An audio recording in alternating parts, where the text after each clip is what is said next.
욥기서 1장 8절부터 22절 말씀입니다. 봉독하겠습니다. 여호와께서 사탄에게 이르시되 내가 내 종 욥을 주의하여 보았느냐. 그와 같이 온전하고 정직하여 하나님을 경외하며 악에서 떠난 자는 세상에 없느니라. 사탄이 여호와께 대답하여 이르되 욥이 어찌 까닭없이 하나님을 경외하리이까. 주께서 그와 그의 집과 그의 모든 소유물을 울타리로 두르심 때문이 아니니이까. 주께서 그의 손으로 하는 바를 복되게 하사 그의 소유물이 땅에 넘치게 하셨음이니이다. 이제 주의 손을 펴서 그의 모든 소유물을 치소서. 그리하시면 틀림없이 주를 향하여 욕하지 않겠나이까. 여호와께서 사탄에게 이르시되 내가 그의 소유물을 다 내 손에 맡기노라. 다만 그의 몸에는 내 손을 대지 말지니라. 사탄이 곧 여호와 앞에서 물러가니라. 하루는 욥의 자녀들이 그 맏아들의 집에서 음식을 먹으며 포도주를 마실 때에 사환이 욥에게 와서 아뢰되 소는 밭을 갈고 나귀는 그 곁에서 풀을 먹는데 스바 사람이 갑자기 이르러 그것들을 빼앗고 칼로 종들을 죽였나이다. 나만 홀로 피하였으므로 주인께 아래로 왔나이다. 그가 아직 말하는 동안에 또 한 사람이 와서 아뢰되 하나님의 불이 하늘에서 떨어져서 양과 종들을 살라버렸나이다. 나만 홀로 피하였으므로 주인께 아래로 왔나이다. 그가 아직 말하는 동안에 또 한 사람이 와서 아뢰되 갈대아 사람이 새 무리를 지어 갑자기 낙타에게 달려들어 그것을 빼앗으며 칼로 종들을 죽였나이다. 나만 홀로 피하였으므로 주인께 아래로 왔나이다. 그가 아직 말하는 동안에 또 한 사람이 와서 아뢰되 주인의 자녀들이 그들의 맏아들의 집에서 음식을 먹으며 포도주를 마시는데 거친 들에서 큰 바람이 와서 집 내 모퉁이를 치매 그 청년들 위에 무너짐으로 그들이 죽었나이다. 나만 홀로 피하였으므로 주인께 아래로 왔나이다 한지라.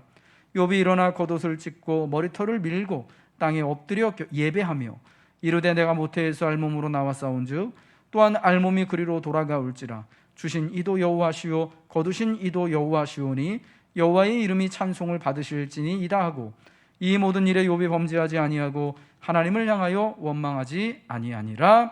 아멘.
아멘. 우리 박수로 하나님께 영광 올려드리겠습니다. 영국 빅토리아 시대 수필가인 토마스 칼라일은요, 욥기에 대해서 욥기는 펜으로 쓴 가장 위대한 책이다라고 평가했습니다.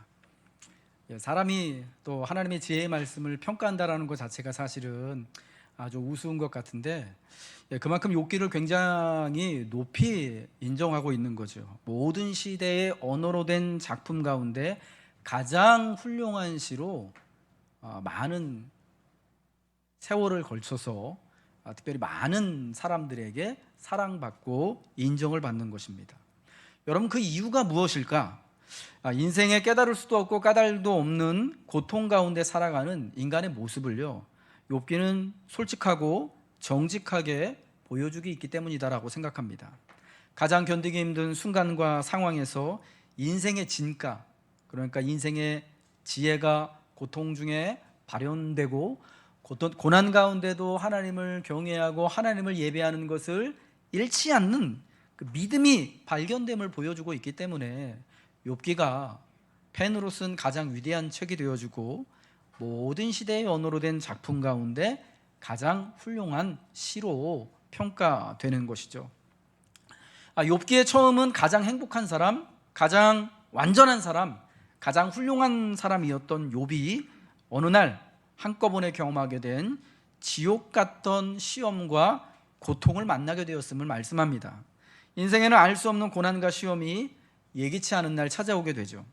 온전하고 정직하여 하나님을 경외하여 악에서 떠난 욥과 같은 이에게도 까닭없는 고난의 날이 찾아오면 이러한 고난과 이러한 시험이요, 인생에는 디폴트 값, 그러니까 내가 인생을 태어났기 때문에 어쩔 수 없이 받는 그러한 시험과 고난이다라는 것을 알게 하는 것입니다.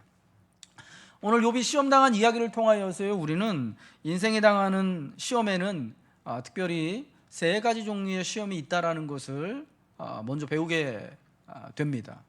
시험과 관련하여서 성경이 말씀하는 바가요, 우리가 주로 세 가지 시험을 인생에 당하게 된다라고 말씀합니다. 물론 인생의 그 시기와 또 처한 상황과 환경에 따라서 다양한 어려움들과 시험을 만나게 되는데요, 성경은 크게 세 가지 시험의 주체와 관련하여서 세 가지 시험의 종류가 있다라고 말씀합니다. 첫 번째는요, 하나님이 우리를 직접 시험하시는 경우예요. 믿는 이를 시험하시는 경우, 그리고 또 그 어떤 시대를 시험하시는 경우요. 두 번째는 사탄이 시험하는 경우가 있고요. 그리고 마지막 세 번째는 스스로 시험에 들게 되는 경우가 있다라는 겁니다. 하나님이 직접 시험하시는 경우의 대표적인 예가요, 하나님이 아브라함을 그 아들 이삭 때문에 시험하시는 장면입니다. 창세기 22장에 나와 있죠. 창세기 22장 1절에 그 일 후에 아브라함이 하나님으로부터 이삭을 드디어 마침내 100살에 얻은 이후에를 말씀하는 것입니다. 하나님이 아브라함을 시험하시려고 그를 부르시되 라고 말씀하시죠. 아브라함을 시험하십니다. 무엇을 가지고 시험하셨느냐? 그 시험의 끝에 나오는 창세기 22장 12절 말씀을 보면 그 아이에게 내 손을 대지 말라, 그에게 아무 일도 하지 말라, 내가 내 아들 내 독자까지도 내게 아끼지 아니하였으니 내가 이제야 내가 하나님을 경외하는 줄 아노라. 그 시험의 내용은 뭐였냐면은 하나님이 정말 아브라함이 하나님을 진심을 다해서 경외하는 줄을 알고자 하셨던 거예요. 그래서 독자 이삭을 하나님이 정한 산에서 바치라고, 번제로 바치라고 그렇게 요구를 하셨다라는 것이죠. 하나님이 친히 시험하시는 경우는 그가 과연 하나님을 경외하는지를 확인하시기 위함입니다.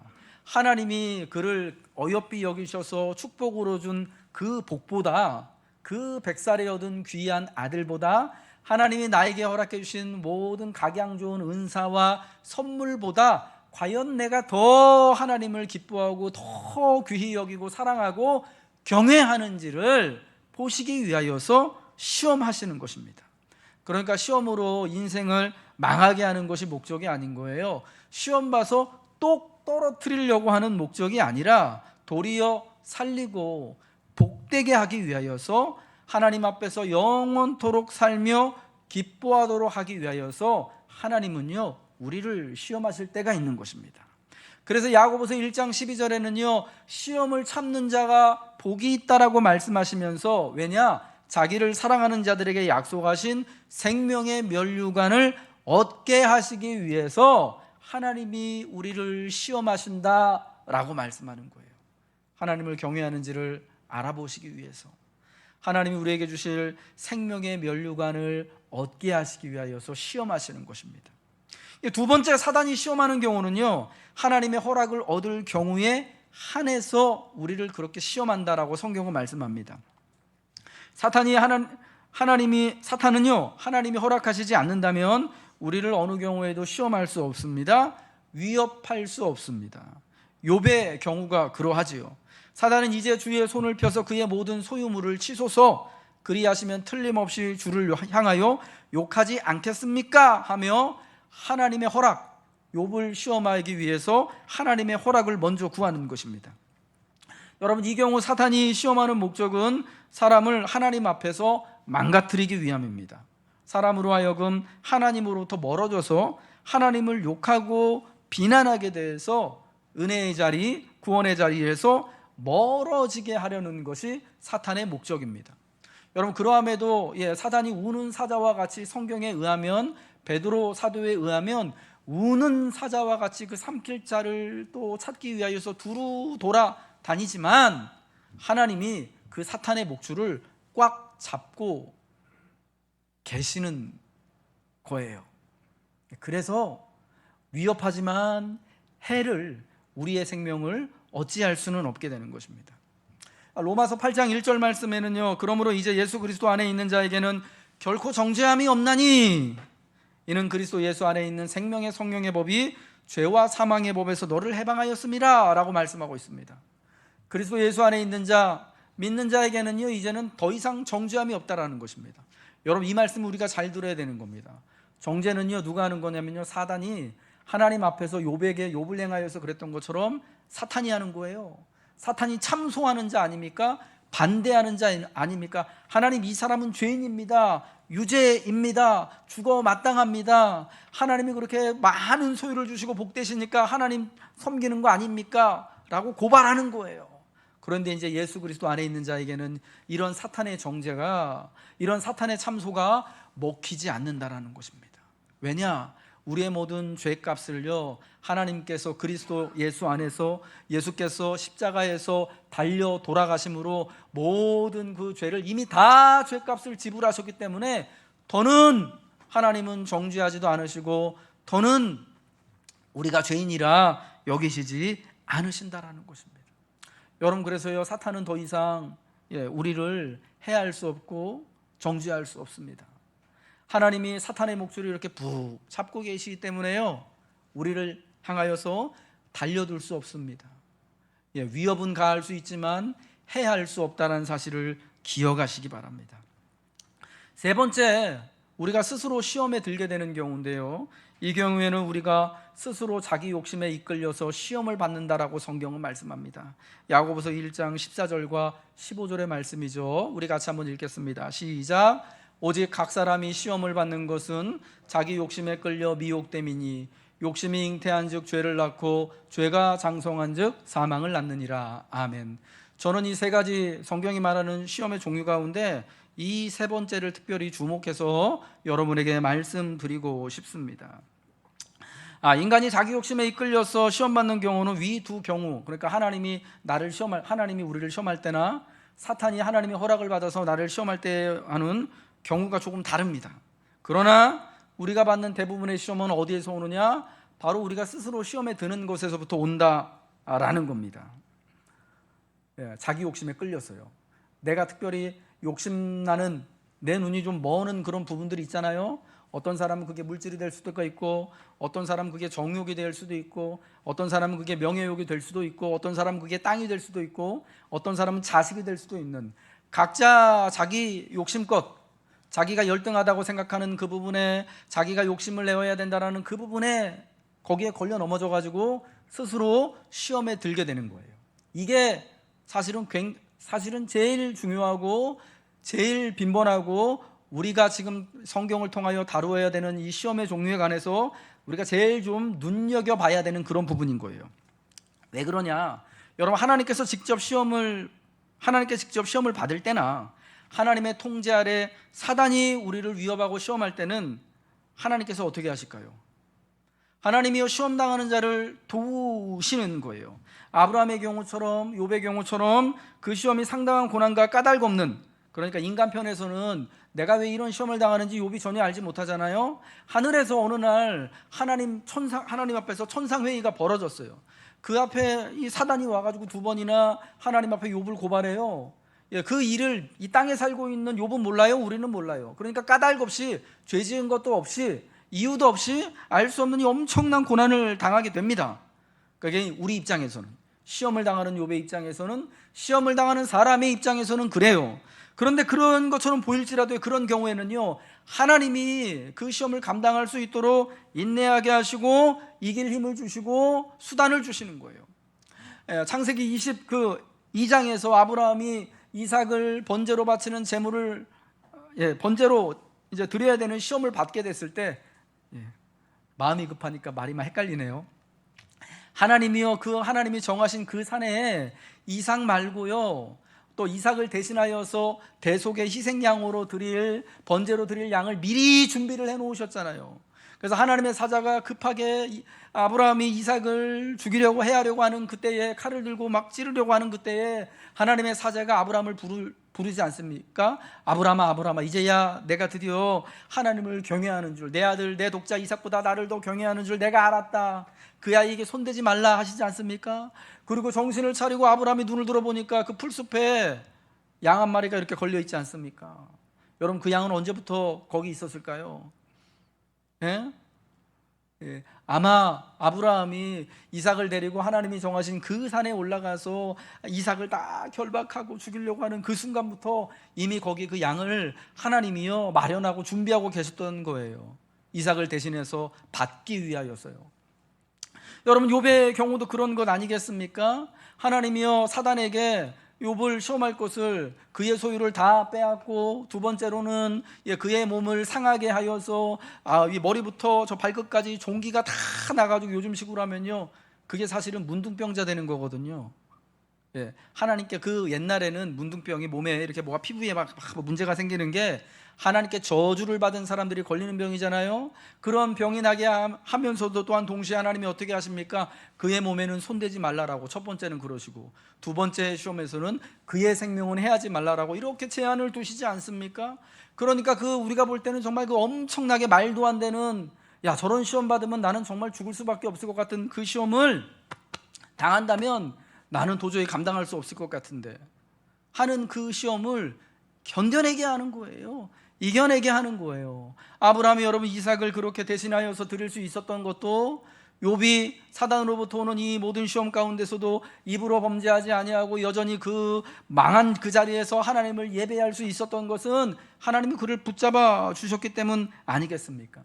그러니까 여러분, 우리가 이 두 경우에는요, 진짜 나도 욥처럼 혹시 하나님이 내가 모르는 사이에, 여러분 사실은 이 성경을 보면 그런 두려움이 또 솔직히 들기도 하잖아요. 나를 그렇게 시험하시면 어떡하나? 하나님이 사탄한테 허락하셔가지고, 나 그러기 싫은데, 나는 못 견딜 것 같은데. 여러분 걱정 마세요. 혹시라도 그런 경우가 있다면, 혹시라도 있다면은요, 하나님은요 이미 피할 길을 내어주실 줄로 믿습니다. 이겨낼 수 있는 수단과 방법을 주실 줄로 믿습니다. 하나님이 사단의 목줄을 붙들고 위협은 가하지만 해는 받지 않도록, 우리의 생명과 영혼이 상하지 않도록 하나님이 붙잡으시는 겁니다. 그런데 사람이 자기 욕심에 끌려 미혹될 때는요, 위 두 경우의 시험보다요 이겨내기가 훨씬, 제가 볼 땐 어려워요. 왜? 하나님이 허락하시는 것이 아닌 자기의 욕심을 따라 시험의 주체가 누가 되는 거예요? 스스로 시험에 뛰어드는 거잖아요. 내가 내 욕심을 따라 시험을 받고 스스로 고난이 다가올 것이 뻔한 그 불구덩이에 내가 들어가는 거기 때문에 이때는 스스로 이겨내야 되는 거예요. 내 욕심을 내가 스스로 이겨내야 되는 겁니다. 그러니까 훨씬 더 힘든 거예요. 자기 욕심에 따라 미혹되기에 이겨내기가 힘들 수밖에 없는 거예요. 저는 그래서 이 3가지 종류의 시험 중에서요, 이겨내기 제일 힘든 시험이 사실은 소소하지만 내 욕심에 끌려서 스스로 시험에 들게 되는 게 제일 어렵다라고 여러분에게 말씀드리고 싶어요. 사실은 하나님이 나를 시험하실 때나 하나님이 욥을 시험하시는 것처럼 사단을 통하여서 사단이 나를 시험할 때 엄청나잖아요. 이 경우들이요. 아브라함도 그렇고 욥도 그렇고. 그에 반하면 내가 스스로 내 욕심 때문에 미혹돼서 시험에 드는 거는 별거 아닐 수 있어요. 그냥 조금 금전 문제 얼마 안 되는 거 그거 가지고 막 이렇게 막 시험에 들 수 있어요. 이번에 막 전세 계약해야 되는데 어떻게 다운 계약서를 써야 되나, 어떻게 해야 되나, 이런 거 가지고요. 괜히 그냥 자기 혼자 그냥 시험에 들 수가 있는 거예요. 오늘 대체휴일인데, 이번 주말에 대체휴일인데, 지난번에부터 코로나 때문에 여행도 못 가고 했는데 오늘 예배 드리지 말고 그냥 한번 땡길까? 이런 거 그냥 자기가 이거 하나님이 시험하는 거 아니에요. 그냥 혼자 그냥 자기 시험에 드는 거예요. 근데요, 이게 별거 아닌 것 같은데 항상 거기 넘어지는 게 그 시험이다라는 거예요. 왜냐? 로마서 1장 28절을 보니까 거기 답이 있더라고요. 로마서 1장 28절에요, 그들이 마음에 하나님 두기를 싫어하매, 우리가 그런 건 아니지만요, 하나님께서 그들을 그 상실한 마음대로 내버려 두사 합당하지 못한 일을 하게 하셨다라고 말씀합니다. 그들이 마음에 하나님 두기를 싫어한다라는 게 자기 욕심에 이끌려서 하나님하고는 관계없이 살아가는 인생을 말씀하는 거잖아요.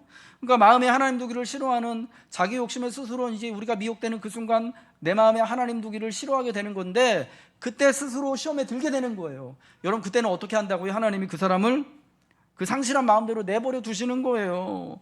그래서 합당하지 못한 일을 하게 두시는 거예요. 그러니까 하나님이 돕지 않으시는 거죠. 내가 스스로 시험에 들게 될 때요, 내 욕심에 휘둘려서 시험에 들게 될 때 하나님이요, 그래, 네 마음으로, 내 믿음으로 한번 이겨봐라, 내가 지금 가지고 있는 내 믿음으로, 내 의지로 내가 너에게 준 믿음으로 한번 이겨봐라라고 하나님 우리를 그냥 내버려 두시는 거예요. 여러분, 그래서 이 시험이 어려운 거예요. 사도행전 5장에 나오는 아나니와 삽비라 부부가 딱 이 경우 아니겠습니까? 자기 욕심에 이끌려서 스스로 시험에 들었습니다. 그 결과 하나님이 그들을 어떻게 도울 수가 없는 거예요. 아나니와 삽비라 부부가 어느 날 자신들의 믿음을 증명하고 싶었어요. 자기들의 믿음의 명예를 많은 사람들 앞에서 자랑하고 싶었어요. 그래서 약속을 했습니다. 우리가 가지고 있는 땅을 팔아가지고 다 교회에 놓겠습니다. 헌금하겠습니다. 그런데 막상 땅을 팔고 나니까, 돈을 보고 나니까 견물생심이라고 욕심이 생기지 않습니까? 그래서 이 부부가 서로 짜고 땅을 판 것 중에 일부를 감춰두고 일부만을 사도들의 발 앞에 놨습니다. 여러분들, 그게 딱 성령에 의해서 걸리지 않았습니까? 너희 마음에, 사단이 마음에 가득하여서 어떻게 성령을 속이냐? 엄청난 책망을 듣고 그날 이 두 부부가 함께 다 죽임을 당하게 되었던 거죠. 어느 누구도 교회 안에서 성령을 멸시하지 말라는 하나님의 강한 경고로 샘플이 돼가지고 그렇게 그날 죽임을 당하게 된 거예요. 스스로 사실은 그 시험 가운데 들어간 거 아닙니까? 자기 욕심 때문에, 자기의 명예를 얻겠다는 욕심 때문에, 내 믿음을 보이고자 하는 그 욕심 때문에, 돈에 대한 욕심 때문에 사실은 누가 그렇게 밀어넣지도 않았는데 스스로 욕심에 빠지게 되어서, 스스로 시험에 빠지게 되어서 이렇게 실패를 하게 된 거예요. 여러분, 우리 대부분의 경우, 여러분 뭐 때문에 시험을 당하십니까? 내 욕심에 끌려서 스스로 미혹되는 거죠. 하나님이 나를 시험하시는 경우나 마귀가 나를 시험하는 경우에 인생에 살면서 간혹 있을 수도 있을 겁니다. 정말 한두 번. 여러분, 아브라함도 하나님이 딱 한 번 시험하시는 거잖아요. 아브라함이 120년을 넘게 사는 그 세월 동안 하나님이 아브라함을 그를 딱 한 번 시험하셨어요. 우리는 한 80년 혹은 90년 인생 살면서 이제 좀 세월이 좋아져가지고 100년 정도 인생 살면서 하나님이 나를 얼마나 시험하실 것 같아요? 사탄이 나를 하나님의 허락을 받아서 욥처럼 얼마나 시험할 것 같아요? 글쎄요, 한 번 하면 많지 않을까요? 여러분, 그때는 괜찮은 거예요. 그래도 나는 볼품 없지만은요, 내가 그걸 견뎌낼 수 있는 힘은 없지만 하나님이 붙드시거든요. 여러분, 그때는 그래서 하나님의 놀라운 은혜와 하나님의 이 놀라운 역사를, 나를 얼마나 기뻐하시고 나를 사랑하신지를 체험하게 돼서 도리어 욥처럼 큰 은혜가 되는 거예요. 나중에 큰 복이 되는 거예요. 그런데 내가 스스로 시험에 드는 순간이요, 사실은 그 순간이요, 그런 시험이, 사실은 그 자잘한 시험들이 인생에, 사실은 내가 받는 시험에, 우리가 받는 시험에 거의 대부분일 건데, 여러분, 그 시험에 내가 잡내가 돼가지고 넘어지는 거예요. 권투 선수들이 이게 라운드가 거듭되면 거듭될수록 이렇게 사실은 제일 힘든 게 뭐냐면 잽 있잖아요. 잽 이렇게 톡톡 맞는 거, 그 잡매를 계속 맞다가 이제 라운드가 계속되다가 그게 막 쌓여가지고 데미지가 돼서 나가 떨어지는 거거든요.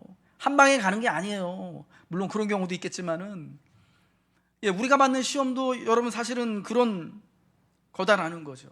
내가 스스로 내가 그 욕심 때문에, 어떤 때는 돈 욕심 때문에, 어떤 때는 놀고 싶은 욕심 때문에, 어떨 때는 이제 말도 안 되는 정욕 때문에 여러분 그렇게 되는 거예요.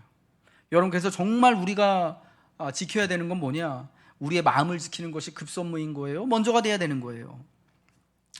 사소한 시험, 내 욕심에 이끌리지 않도록 우리가 그래서 더욱 주의해야 하는 거예요.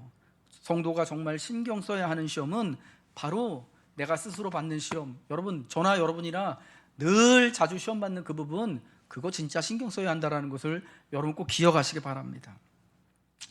욥이 사탄을 통하여 받은 이 시험의 성격과 특징을 우리가 한번 좀 잘 살펴볼 필요가 있습니다. 욥이 받은 시험은요, 이건 일반적인 시험이 아닙니다.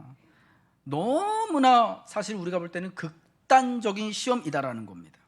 여러분, 그래서 욥이 받은 시험을 우리 모든 신자들한테, 모든 사람들에게 똑같이 적용해서는 안 되는 거예요. 욥도 이런 시험을 받았는데, 아브라함도 자기 자식을 하나님 앞에 바치라는 시험을 받았는데, 그래 우리도 이런 시험을 받는 거야, 여러분, 이렇게 말하면 안 된다라는 거예요. 왜냐, 욥은요 가장 훌륭하고 가장 부유한 사람이었습니다. 하나님이 가장 인정할 만한 사람이었는데, 그러한 사람이 하루아침에 시험을 받아서 완전히 인생의 나락으로 전락한 거잖아요. 그러니까 여러분, 소설도 이런 소설이 없는 거예요. 이런 아침 드라마가 없는 거예요. 한날 동시에 커다란, 말도 안 되는 자신의 모든 것을 한 방에 날려버리는 시험이, 굉장히 데미지가 큰 시험이 동시에 4개나 연장으로 만나게 됩니다. 그러니까 이 욥의 시험과 고난은요 매우 극단적인 시험입니다. 어느 날 갑자기 멀쩡했는데 갑자기 스바 사람이 쳐들어와가지고 자기 소떼와 양떼를 다 죽이고 지키던 사람들 다 죽였어요, 종들을. 어느 날 갑자기 하늘에서 벼락이 떨어져가지고 목장에서 풀 뜯고 있던 양과 염소와 지키던 사람들이 다 죽었어요. 어느 날 또 보니까 갈대아 사람들이, 그 똑같은 날이에요, 한 날이에요. 갈대아 사람들이 칼 차고 쳐들어와가지고 막 낙타랑 막 그냥 다 뺏어가고 지키던 종들 다 죽였어요. 그 똑같은 날 갑자기 저 들판에서 광풍이 불어와가지고 욥의 아들 딸들이 있던 그 집 내 귀퉁이를 쳐가지고 집이 그냥 다 무너져 내려가지고 자녀들이 몽땅 다 깔려서 죽었어요. 여러분도 엄청 극단적인 거죠. 여러분, 인생을 살면서 이런 일을, 이 시험 가운데 한 가지라도 만나는 사람이 있다면은 그거 정말 사실은 그것도 평범하지 않은데, 이런 일이 4번이나 동시에 같은 날 이루어졌다라는 거, 그러고 나서 또 다른 시험을 받았다라는 거, 이게 일반적이지 않다라는 것을 의미하는 겁니다. 만약 욥의 고난과 같은 시험을 믿는 이들에게는 누구나 믿는다면 반드시 경험해야 되는 통과 의례라고 한다면, 우리 세례 받는 것처럼 그런 통과 의례라고 한다면, 여러분 예수 믿고 싶으실까요? 예수 믿고 구원받은 사람이 누가 있겠습니까? 그런 시험이 만약에 진짜 당연히 해야 하는 거라면 아마 없을 거예요. 욥은 엄청나게 부자고 놀랄 만큼 행복하며, 그리고 또 지극히 훌륭합니다. 그게 욥기 1장의 처음에 욥에 대한 그런 설명 아닙니까? 단지 많은 훌륭한 사람 중에 한 사람이 아니라 그 지역에서, 그 시대에서 가장 훌륭한 사람이고 가장 부유한 사람입니다. 그런 욥이 극단적으로 추락해요. 어느 정도 부자였다가 어느 정도 가난해지는 게 아니라 엄청나게 부자였다가 엄청나게 가난해집니다. 여러 자녀 중 한두를 잃는 것이 아니라 10명의 자녀를, 그것도 하루아침에 모조리 다 잃습니다. 그러므로 이것은 우리의 삶보다 훨씬 크고 깊은 성취를 가리키는 거예요. 그래서 예로부터 교회는요 욥기를 읽을 때 이제 그 사도들부터 시작해서요 욥기를 읽으면서 욥기가 그냥 한 사람이 고난받는 이야기가 아니라 욥의 고난을 통하여서, 이 욥의 고난이 사실은 예시절부터 예표하는 것이 있었는데, 그게 바로 십자가에 달리신 그리스도 예수의 고난을 말씀하는 거다라고 읽었다라는 겁니다. 그러니까 애쉬와 같은 신학자가 주장하는 것처럼 옛적부터 교회는요 욥기 말씀이 구약의 지혜서 중에 하나잖아요. 욥기, 잠언, 전도서를 지혜의 말씀이라 그러는데, 이 하나님의 지혜라고 하는데 하나님이 십자가상에 나타난 구원하시는 하나님의 지혜를 미리 보여주기 위하여서 욥에 관한 이야기를 이렇게 우리에게 말씀하신 거다라고 해석을 하고 교회가 같이 읽어왔다라는 거예요. 욥의 고난, 욥이 받은 시험과 고난은 그리하여서 그리스도 예수께서 우리를 구원하시기 위해서 받은 그 고난과 죽음을 상징하는 것이에요. 드러내는 것이다라는 겁니다. 왜냐? 욥이요 까닭 없이 고난을 받잖아요. 시험을 받잖아요. 까닭 없이 받다라는 것은 죄가 하나도 없음에도 불구하고 자기가 무슨 잘못을 했는지도 모르고 이 고난을 받는 거예요. 여러분, 예수님께서 십자가에서 그 고난과 죽음을 당하신 것 역시 죄가 하나도 없으신 분으로서 죄 있는 세상을 위해서 우리를 위하여서 고난받으신 거 아니겠습니까? 예, 욥의 또한 고난은요, 욥이 받은 시험은 하나님 백성을 대표해서 받은 거예요.